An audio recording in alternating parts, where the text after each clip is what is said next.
Recently, Agnipath scheme was announced by the government, and since then, massive protests have been happening across the country.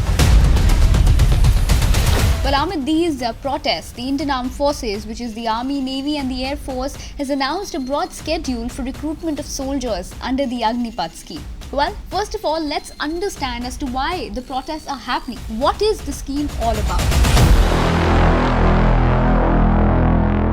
So the Agnipath scheme entails a recruitment process for individuals below the rank of officer, with the goal of deploying fitter, younger troops in the front lines, many of whom will be on 4-year contracts in the Army, Navy and the Air Force.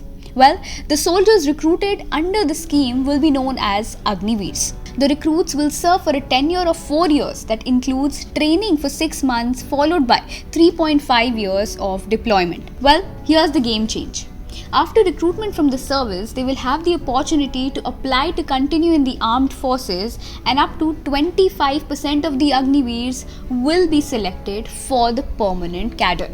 Well, the personnel who will retire after 4 years of service will not be eligible for pension, but they will instead receive a lump sum amount of approximately 11.7 lakh at the end of the tenure. So who can apply for this scheme?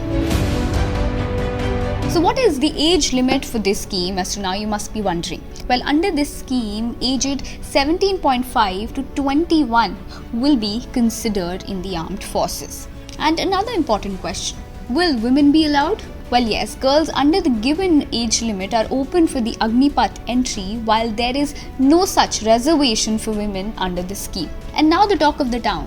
When are the recruitments happening? Well, for the Indian Army, Lieutenant General Bansi Ponappa has said that a total of 83 recruitment rallies will be organized across the country to select about 40,000 personals. Meanwhile, under the Indian Naval Forces, as per Vice Admiral Dinesh Tripathi, the Naval Headquarters will come out with broad guidelines for recruitment by 25th June. And also, he said that the first batch of recruits will join the training program by November 21st. In fact, the Indian Air Forces is also likely to start registration process under the Agnipath scheme from 24th June, while the online process will start from 24th of July. So this was all about the Agnipath scheme. What is your take on this scheme? Do tell us in the comment section. For more such videos and news, you can simply log into our website India.com, and do not forget to subscribe to our YouTube channel.